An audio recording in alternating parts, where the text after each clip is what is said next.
My name is Les Peate. Peate is the last name, and I go by Les, which is short for the first name, L-E-S. L-E-S. Yep. All right. And what is your birthday? I was born on the 1st of February, 1929. 29. 29. The year of Great Depression. Pardon? Great Depression, right? Well, it was a Great Depression all around the world in 1929. Right. Yes, I was. In fact, it was very cold winter too in England. It was so cold that instead So of you're born in England. I was born in England. Where? In Yorkshire, which is in Yorkshire. the north, which is the north of England. And tell me about your family, parents, what they were doing, and your siblings when you were growing up. Well, my family was, when my father could find work, and you just mentioned it was the Depression, what he worked as a carpenter and a joiner. My mother, of course, in those days, most wives stayed at home, and that's what my mother did. And at that time, I was an only child. I had a sister who was born about 8 years later. 8 years later. 8 years later. I think it's first time for me to interview the British sort of origin. You're a Canadian soldier, right? Oh, I'm a Canadian. I'm a Canadian soldier. I came to Canada in 1954 and joined the Canadian Army. 1954? 1954. Okay. I served in Korea with the British Army, and that was when I met the Canadians. And in 1954, I decided to emigrate to Canada and join the Canadian Army. So you participated Korean War as a British soldier? Yes. Oh, okay. This is very special. Before we go into the detail, just give me some idea of how difficult you're going through this Great Depression in England. Well, it was the same everywhere. We didn't realize that there was a depression on. It's surprising because everybody was suffering the same way. Many men were unemployed. There wasn't very much money. And of course, in Britain, it was rather different. For instance, a working man in Britain would not have a car or a telephone or a refrigerator. He was lucky if he had a bicycle. So, but we didn't think that we were poor because everybody was the same way. It was the supreme country in the world, Pax Britannica, yeah. once. We owned a lot of the world, but unfortunately we didn't have very much money ourselves. Ah, too bad. So, what school did you go through there? Well, in Yorkshire. We had the elementary schools in the town, and I won a scholarship when I was 11 and went to a secondary school. But I had to leave when I was 15 to go to work. To go to work? Work. Why? Needed the money. And what kind of work did you do? well, at first I was working in an engineering firm, and it became fairly obvious I didn't have very much mechanical aptitude. So I decided I would join the Navy. Well, it turned around the Navy didn't want me. Why? Why not? They found I'd lied about my age. Okay. So I was fired. So then I worked as a clerk in an income tax office, of all things. And then when I was 17, I joined the British Army. And Lesto, you lived through World War II in England. What was that like? Where did you suffer bombing and? In a way, we had a few pieces of bombing. We were bombed 2 or 3 times. And did your father serve in the army at the time? No, my father was an engineer, and he was, by this time, he'd come up in the world, and he was working on, amongst other things, he was sort of had an honorary commission in the engineers and was what they call the clerk of the works. That's the sort of, more or less the head honcho on the job, I guess. And he was, last I heard of him, they were building a brewery for the Navy in Nigeria. So, but by that time, they were pretty well separated. They were just my mother and myself, so, which is why I had to go to work, because. What was the perception of British people about America at the time? Well, Did you know anything about America? oh yes, Yeah, what do you? mostly what we got from Hollywood, from the movies. What movie do you remember now? Before the one war. that you watched around the time. Before the war, I remember a movie called Dawn Patrol. That was a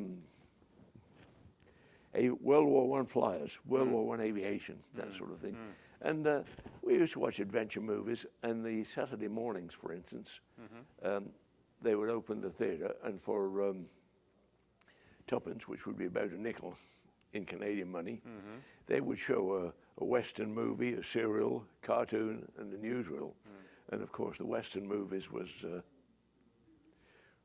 what I was on. Yeah. Yep. So, can you give us big picture of British Army at the time that you joined them? When was it? I joined in 1940. Well, actually, I joined in 46, the end of 46. And at that time, the army was mostly conscripts. But you volunteered. I volunteered. Yeah. I volunteered to serve 5 years. They did have conscription, and I said most of the people were, or at least most of the other ranks, were conscripts. They were drafted for 2 years. And how about Army unit? How many? What is the structure? well, we had Division?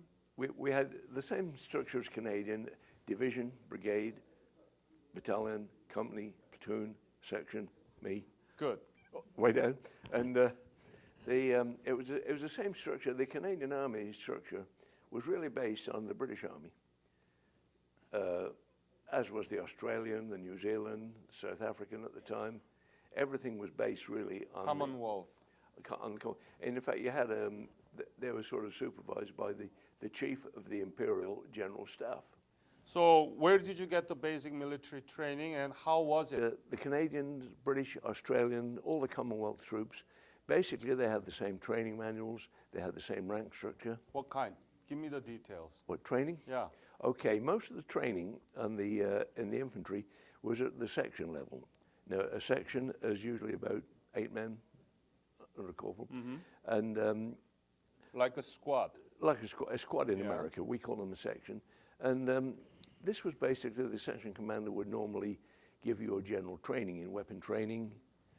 You'd have a sergeant major, and you'd have your platoon sergeant. They would teach you the intricacies of drill and march around and holler at you and shout at you and things like that. But things like the weapon training, how to look after yourself, and that sort of thing, the corporals were very much responsible for that. And in fact, I don't think we've got any retired officers here, but they say that the corporal is the backbone of the army. And Did they beat you? no, this was. There used to be flogging in the British Army 100 years before, Okay. but they stopped flogging, and Okay. we weren't beaten. So no. Oh, they could give you what was called confinement to barracks, and I thought that's no problem. Confinement to barracks just means I can't go out. I don't want to go out anyway. It turned around. It means more than that. You wash dishes. You prayed every half hour, and it's not very easy. And if you're really bad, they would put you in what we call the glass house. We say the glass house because there was a very notorious military prison in Colchester in England, and it had the glass ceilings, and they called the military prisons. So they watch you. Oh, did they? Every bit of They it, watch right? you all the Yeah. time. You weren't allowed to rest. You weren't allowed to sit down. You had to, even when you're sitting on the toilet, you have to Yeah. run. So when you're eating, so it was not a good place to be. We were still paying off the Americans for the material that we had got from the United States. World War I, II. World War Yeah. II, Yeah. which meant that there was a shortage of dollars, which means that if you're spending $1 to pay your debt off, Yeah. you can't spend $1 to buy wheat, or you can't See, spend this is $1 very important information. for this thing, which means that in Britain, food was still rationed. Yeah. I came to Canada in 1954, and bread was still rationed in Britain. Wow. And So ration meaning how much what kind of food Well, per day for people? per day, for instance, we might get 1 egg a week if we were lucky. 1 egg a week, If we were lucky, and it was distributed by the government. yes. Well, no, it's what happens. You get a ration book, and then you buy you go to the grocer's and you buy an egg, and he cuts off the coupon for an egg or things like that. Sugar was rationed, tea was rationed, cheese was rationed, butter Cheese was too? tea. Oh, tea was yes. No, but- cheese. Cheese? Oh, yeah. Cheese. Cheese, yes. Cheese. Meat was rationed. You would probably get a week's ration would be about the same size as a small steak. Milk was rationed. But the funny thing is, strangely enough, we were healthier then. Yeah, because you Because don't eat we, too much. yes, the government made sure that we had Basic diet. enough of the essential foods, and Do you remember the we had main menu? one chocolate bar, for instance, Oh. every 2 weeks. Every 2 weeks. I was a kid, so you can. Do you remember the main menu of when you were in the basic training camp? Yes, I'm coming. What to was that. it? I'm coming to that later. Okay. As I said, I wanted to give you the big picture and tell you that there was a food shortage. Okay, you got a little bit fed a little bit better in the army than you did in Civis Street. Should be, right. And it was one of the things that we would get, for instance, we'd always have a fried breakfast. Another thing, for some reason, the British Army, and I think the French, for some reason, the French Foreign Legion as well, I don't know why, but they had an obsession with canned pilchards. That's fish. Apparently, the thing that you did have plenty of in Britain was fish, because the submarines, the German submarines, didn't come close enough to the coast, so the fishing industry was allowed to work well, and of course you didn't get much meat, so we sort of tended to eat fish, whale meat, and that sort of thing, and so we'd have a reasonable meal. We'd have probably meat and potatoes at lunchtime, and Meat and potato? yeah, meat and potato. Every day? Every day, yes. Wow, that's a good we deal. had something. Now, the meat might sometimes be in the form of sausage, and I won't say how much meat there was in the sausage. But generally speaking, we had three meals a day. I'll say that 3 square meals a day. I was under 18 when I joined the army, so they had a very. I and my other 17-year-olds would get to the mess hall early, 10 minutes early, and under the supervision of the cook sergeant, we would be given half a mug of milk. Yeah. Because if you're under 18, you had a milk ration. And even in the army, That's a privilege, even in the army, right? you had that. Wow. So we didn't do too bad. Plus, we had a canteen, and if you didn't get enough to eat in the mess hall, to most of us we did, because we were eating better than we had before we went in the army. But some of the people lived on farms. They were used to eating more, because you kill a pig, you don't tell the government, you use it yourself. But we ate fairly well, I think. We ate better than the Normal citizens better than around normal the time, citizens. right? Yeah. And then, of course, when I finished my training, I had an interesting time. I spent about 6 months guarding Buckingham Palace. I was one of the guardsmen on Buckingham Palace. And we didn't have the red jackets and all that sort of thing, because it was still, they were still suffering from wartime effects. They hadn't gone back to the peacetime thing yet. And I had the very, very distinction. I was the star of the show on the first day. I fainted. Why? Wham! Why? Well, Psychological? but Was it psychological? no, what happened is they told you, the RSM said, no, even when you were standing, like there are 3 positions in the army, basically. There's attention, the stand at ease, which is you're still At fairly ease, still, yeah. and there are stand easy when theoretically you can move anything except for your feet and your tongue. In the RCR, they say you're not allowed to, but have to wait until they say relax. Anyway, the sergeant major, the regimental sergeant major, pointed out, "Don't move, even when you're standing easy, don't move a muscle." So I stood up, and I stood still, and I didn't move a muscle. Well, when you're a growing boy of 18, and you stand still, and you don't move, the inevitable happens, zap. That's why you see so many people in the guards fainting. So I fainted in front of thousands of people, and at least I became famous. They didn't charge you, I guess. No, and the other thing of note is I was on duty when Prince Charles was born, and I had to keep the spectators away from the gates of the Buckingham Palace because they put a notice on the gates to say that Prince Charles, that Princess Elizabeth had a son, and everybody was pushing forward to take the pictures of the notice, and I had to keep them back. And You must be popular to British girl at the time. yeah, they liked me. Oh, I was even less popular later on because I became a policeman. Oh, So anyway, that was part of the service. After serving in Britain, and you mentioned what happened. The British Army was like most other armies. I lived in the south of England at the time. I'd moved from Yorkshire, and I joined the army. And of course, where do they send me? To the north of Scotland. Scotland. Why? Because I lived because I guess it was as far away as they could send from home. Now it's just the way the army works. Ah. If you live in Vancouver, they will post you to Halifax. Why? That's the way the army works. That's the way they do it. I don't think it explains. Well, What is no, their intention to make? there's no intention. It just seems to happen that way.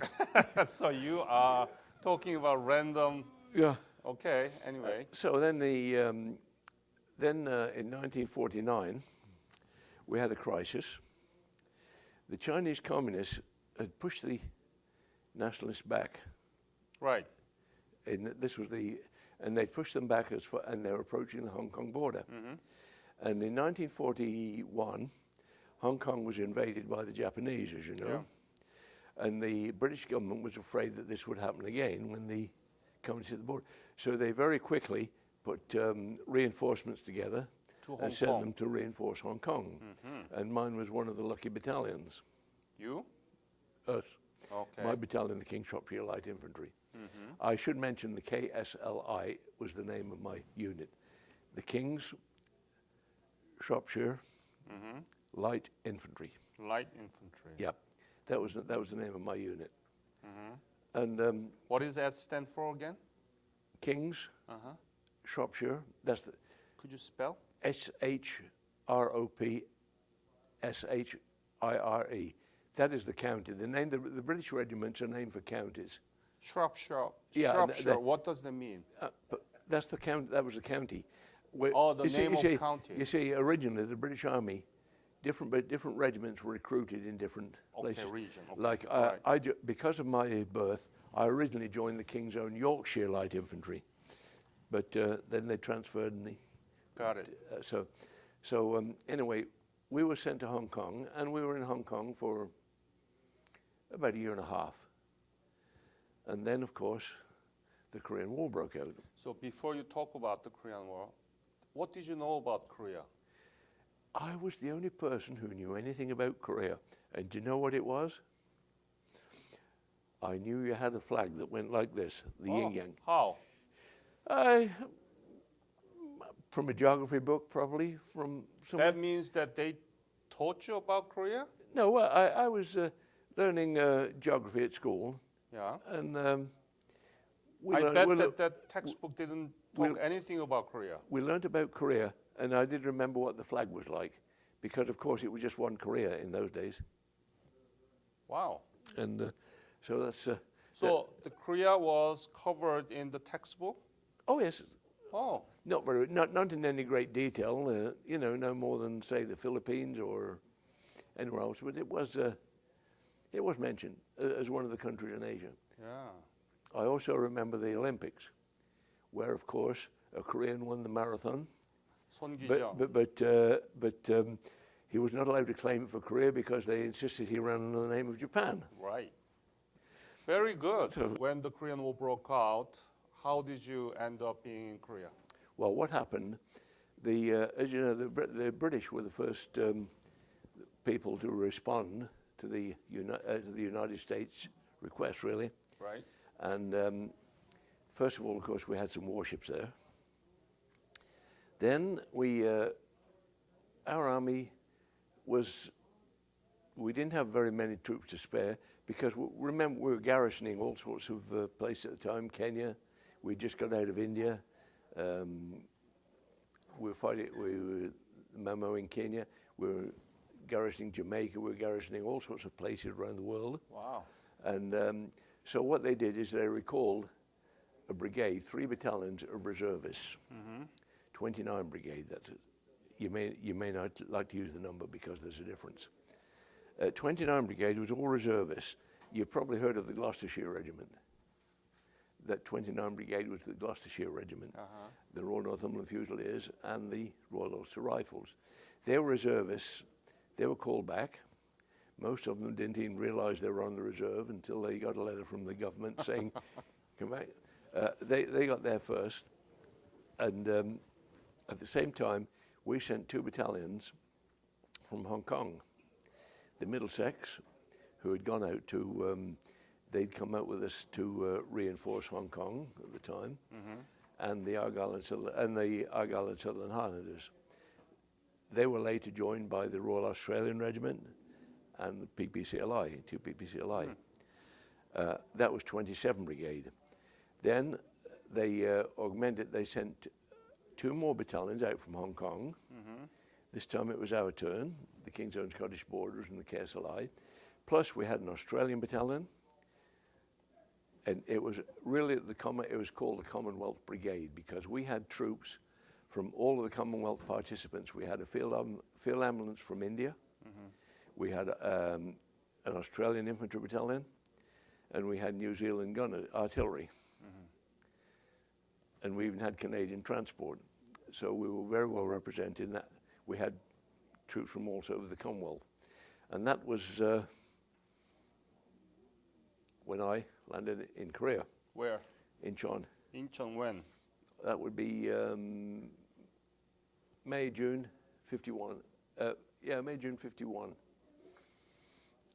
And tell me about the Incheon that you first saw. Describe it. How was it? People, scenes, buildings, scenery, whatever. You didn't see much until you got in there, and there wasn't too much there.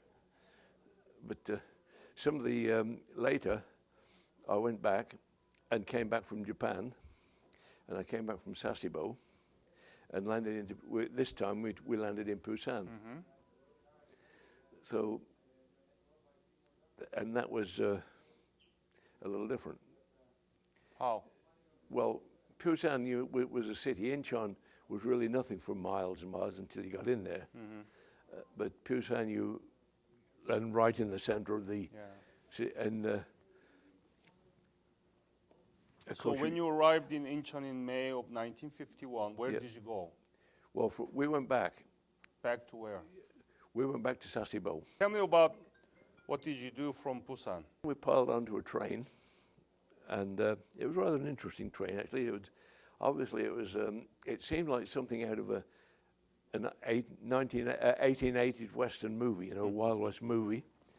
The dining car was a cook car with an American cook sergeant with a great big cauldron of cans of sea ration,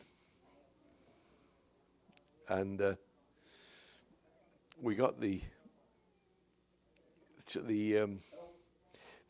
you went into the dining hall. They gave you a can of rations and a plastic spoon, and a mug of coffee, which the water bottle we had, incidentally, were very hot. I still have the burn there from the coffee. I've had that since 1951, and that we had sort of wooden planks to sleep on, wooden shelves to sleep on. We sort of tried to sleep as best we could in our sleeping bag. Yeah. We were impressed on the way up because there was a lot of devastation. And one of the things that we were surprised was that every bridge had a Korean guard. And as the train went by, nobody ever sort of saluted me or done anything like that before. But I saw the Korean guard would present arms to the train as it went by, and I felt very important. Yeah, you were a British VIP, right? Yeah, we were all VIPs. So we traveled on the train to Tokchong. Where? Yeah, Tokchong. Dokjeong. Tokchong, yeah. That was the railhead. Uh-huh. And we waited there, and in the army you always wait. You're either hurrying or waiting. You're either dashing around or you're waiting. And I was dashing around waiting and waiting and waiting. And finally some trucks arrived, and they drove us to a reserve position. So we came to this position. We found that somebody had already dug the slit trenches and that sort of thing. Where, do you remember, where was it? In the front line? Well, that's what we thought it was. Oh. So we get in these positions, and the brigadier, I remember, came round and said, "You'll see action tonight, my boys, tonight. Better be prepared, you'll see action." We later found we're about 14 miles from the front lines. So you're in the reserve area. Yes, we're in the reserve.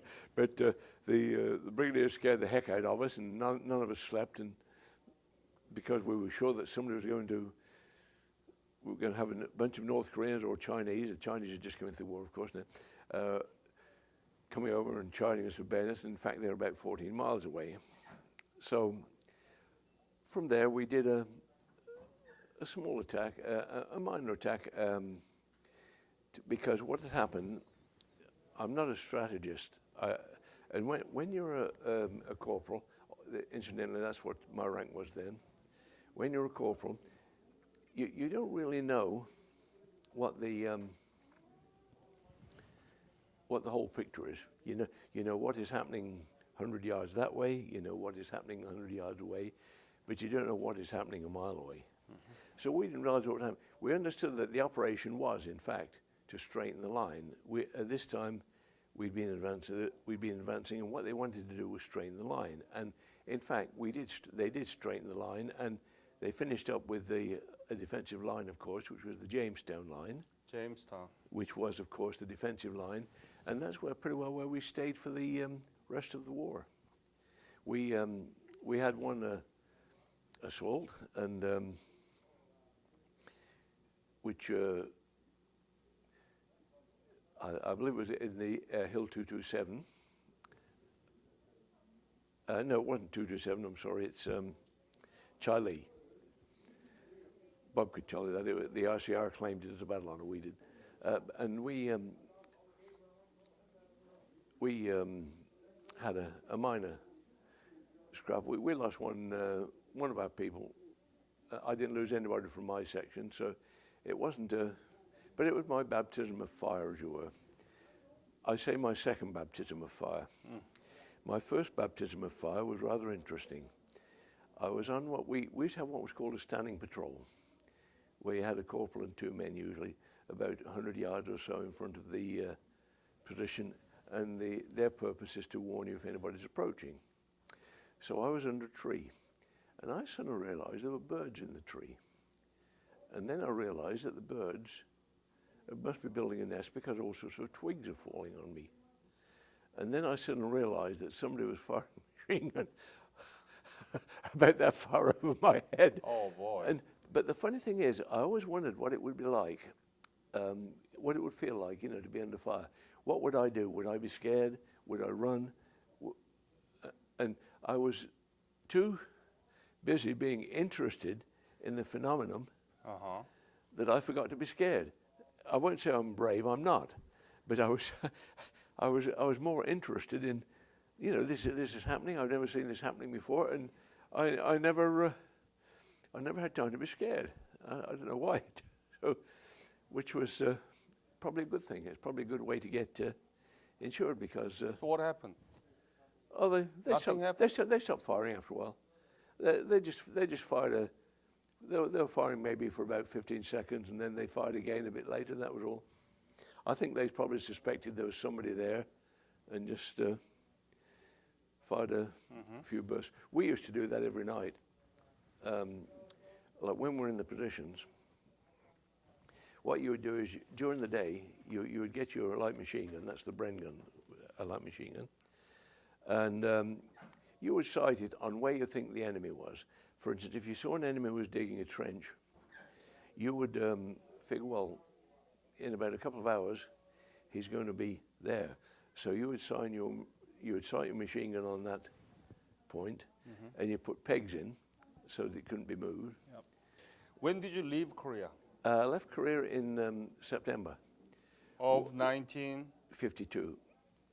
Actually, my service was up in January of 1952. My time was up, so I went to see my company commander. I said, "Sir, my time is up. Can I go home?" He said, "Congratulations, you're a reservist. Call out, get back." What did you say to him?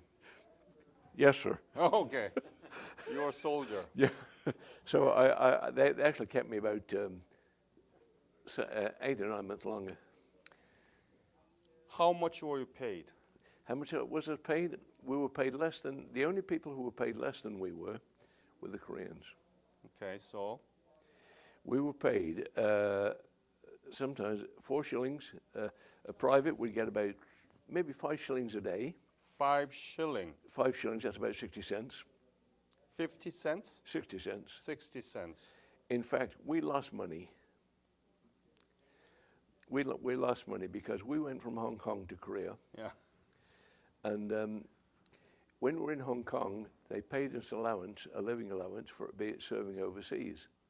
When we went from Hong Kong to Korea, they said, "You don't need that anymore." Right. And they took it off us. Right. So we actually lost money. And I think that Jim will say the same thing. In the 1st Battalion of the regiments, they lost the jump pay, right? Yeah. So, when they went over, they did, yeah. fun? Yeah, when they went over, they lost it, yeah. Yeah, the Canadians, the people, the parachutists in the Canadian Army didn't get paid because there weren't any.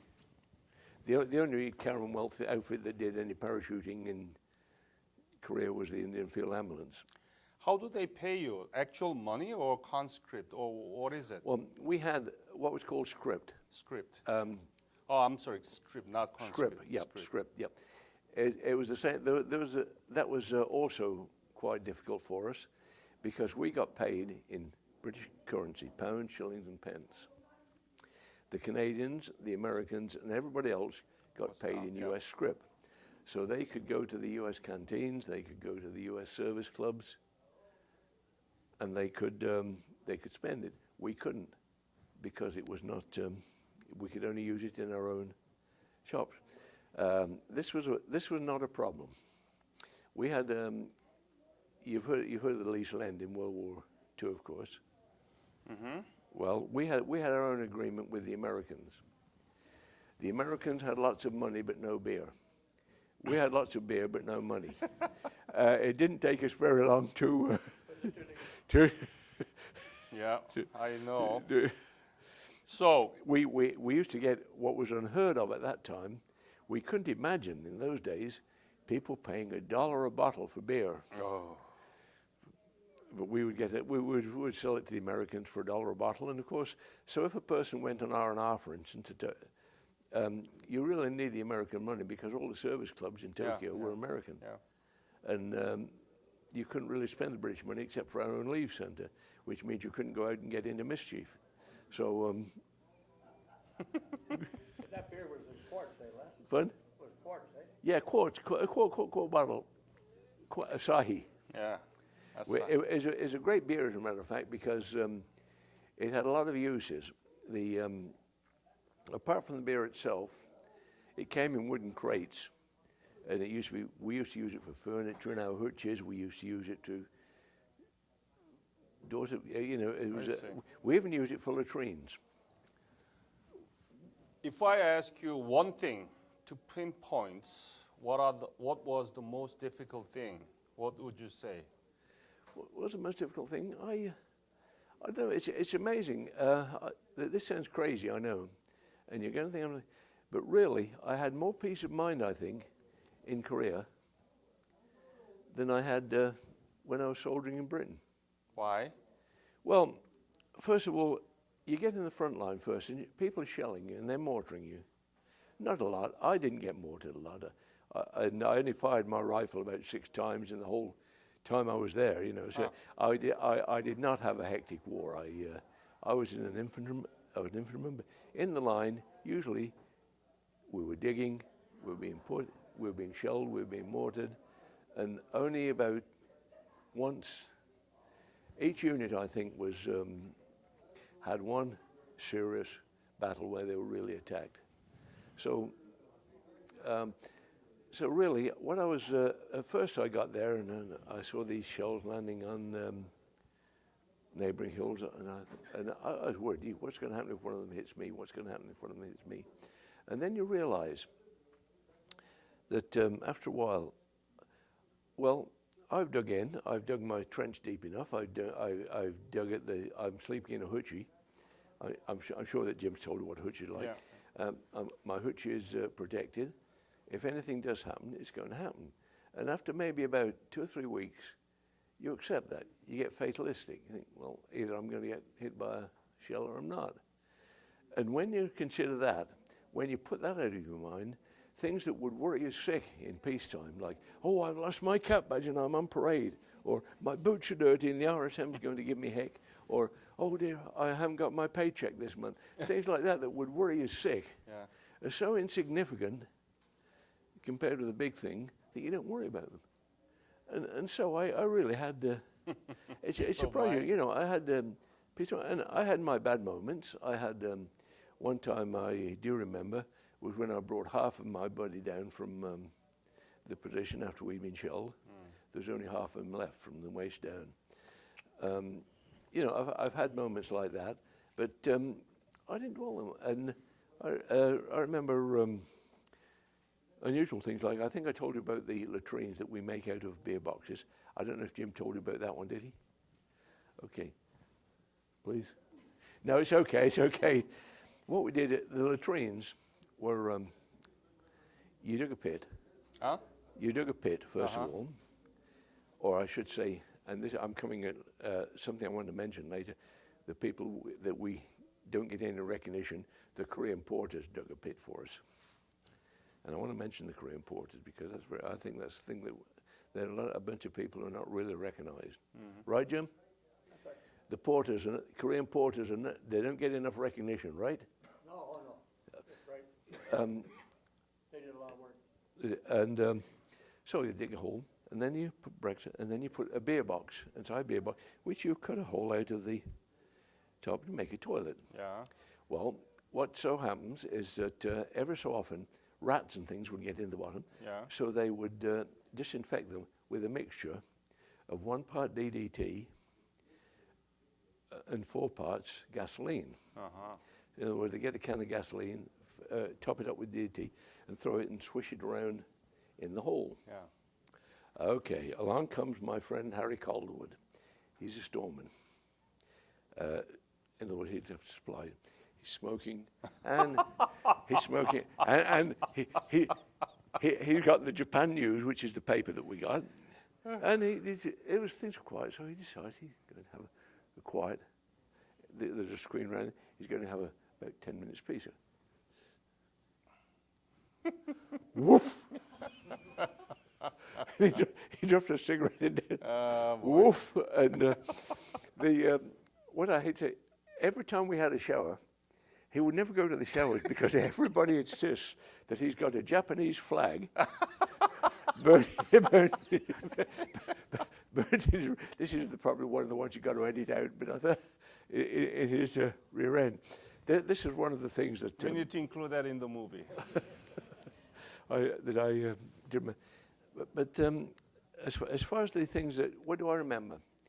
Okay, I'm going to. I'm not.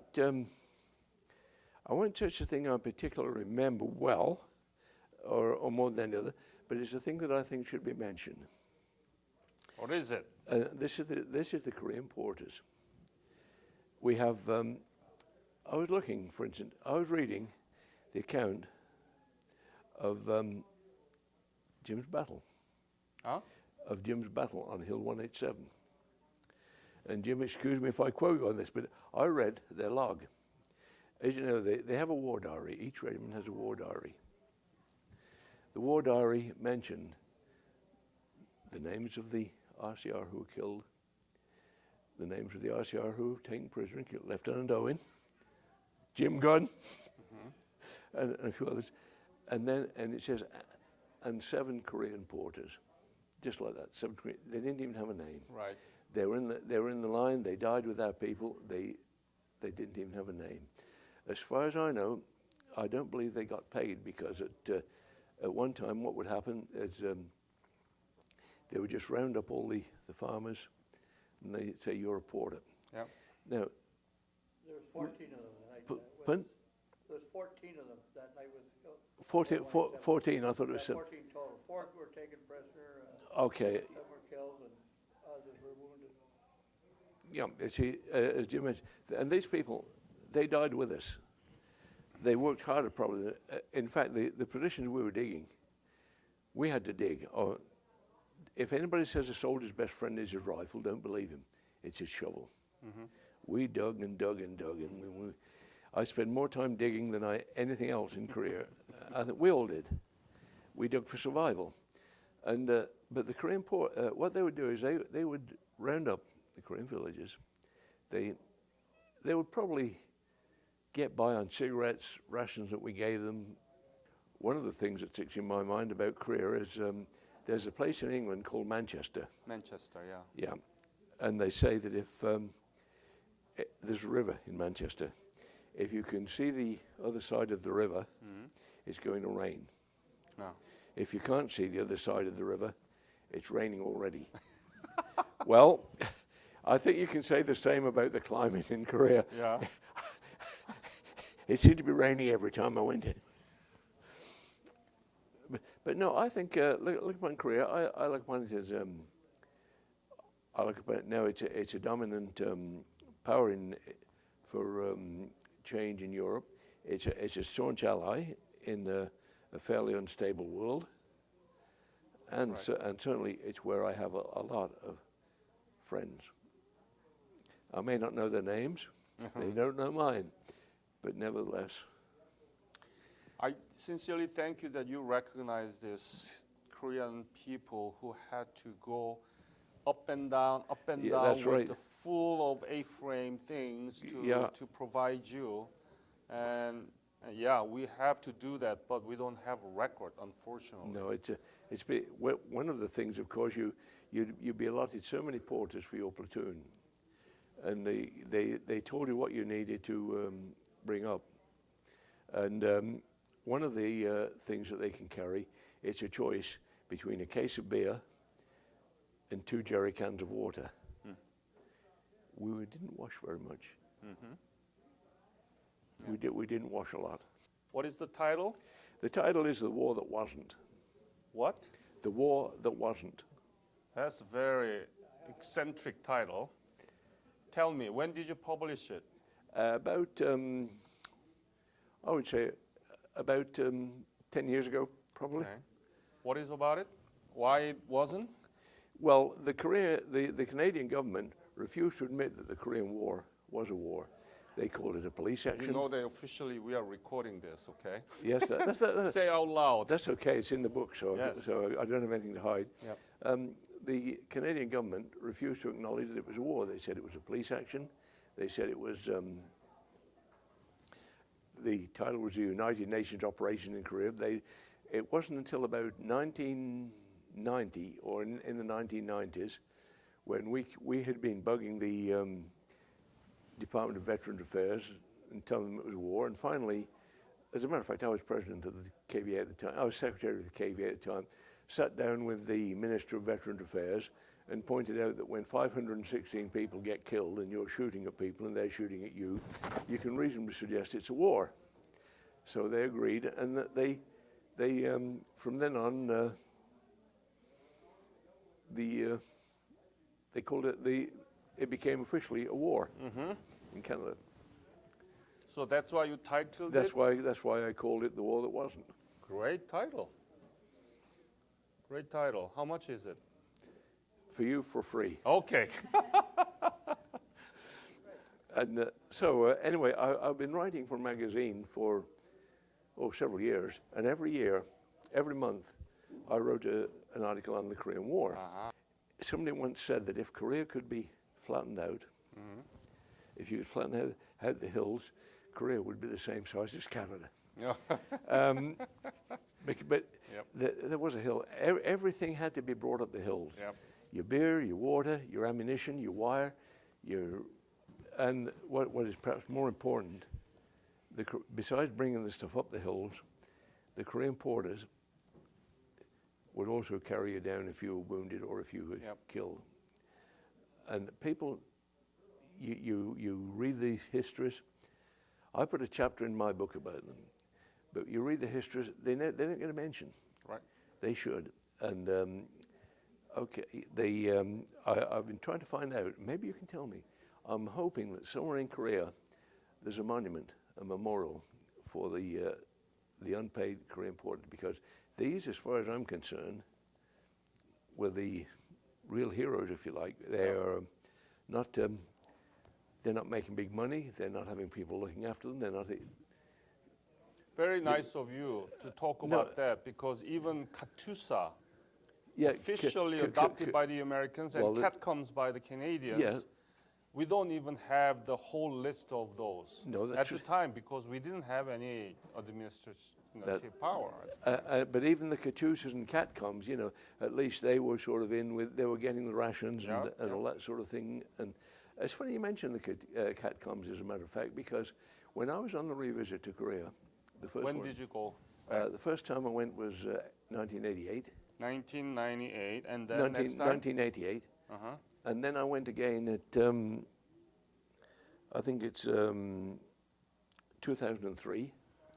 And then I went again in 2008, because at that time I was the Canadian representative on the IFKWVA, if you know what the IFKWVA is. No. It's the International Federation of Korea War Veterans Association. That's the president of the US. And so, but the first time was they, and it's interesting because we were going somewhere on the bus, and the bus stopped, and an elderly Korean gentleman gets on the bus and comes around and gives everybody a lapel pin, and he said, "Cat can, cat can, cat can."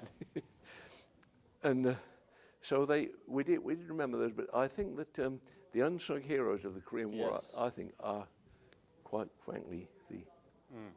Jung-woo, you might want to say what cat can means for people under to translate that. Yeah. What is cat can? What is CATCAM? You tell me. Okay, cat can. Korean attached to the Canadians. Yep. And Katyusha, of course, is a To the United Canadian States. attached to. But this Korean porter never been really No, recognized. they were never. Yeah. They didn't have any status at all. Yeah. They. I know you have tons of stories that will make us laugh out of this war, but let us go back to 1988, 2003, 2008, because you're going to have a clear contrast of the Korea you saw in 1951, 52, and those revisit. Tell me, what did you see and how did you feel about it? Well, can I go back to 1951? Yes. Okay, in 1951, let's face it, what little industry there was in Korea was in the north. The south was almost nothing but agricultural. When I went back in 1988, when I was in Korea in 51, I think the tallest building I saw, and I was surprised that it was still there in Seoul, was the palace. Yeah. It was the sort of only major building of any sort. When I came back and saw what had happened. That's the year of Seoul Olympics, 1988. 1988, yep. Yeah. Yeah, well, as a matter of fact, we saw one of the things we went to was the Olympic Stadium. The Olympics hadn't started yet, but yes, and you had a gentleman named Park who was one of your soccer players who went and played. Well, I don't want to talk about soccer, but we do have some good soccer players too. Yeah. But I was surprised how different it was. You could almost say that you're not in the same country. That was the first thing. The second thing I thought was our government, the Canadian government, they sent us over there. They sent people like Jim over. They sent the first people over. I'm sure you've heard the second, 2 PPCLI, of course, the first rotation. They sent the people over, and for about from 1954 on, until we started making a lot of noise, about 30 or 40 years later, they'd forgotten us. It took us about 1990 before they finally admitted, yeah, it was a war. It was a war. It was, you know. And on the other hand, there are 2 nations, and I'm going to mention 2 because there are 2 that I think should be mentioned. One is South Korea, and the other is the Netherlands. Netherlands was liberated in World War II by the mostly Canadians, and we served in Korea. And I think those 2 governments have done more to recognize us than our own government has. I don't know, I might get an argument on that from Jim, but they have. They've never failed to recognize us. They've never failed to appreciate us. When we go on the revisit, little kids come along and shake our hands. It's touching. And people say, you know, you were in the Korean War. You know, you lost a lot of people there, because we lost well over 1,000 in the British. You lost 1,000 people there. Was it worth it? And I've got one answer: yes, it was. When I see what has happened, and when I say that Korea has become an industrial power, I mean what I say, because if you look at my car outside, you'll see it's a Hyundai Sonata. And, So, what is Korea to you now, personally? personally, Yeah, personally, what is Korea to you? it is a place where my friends live.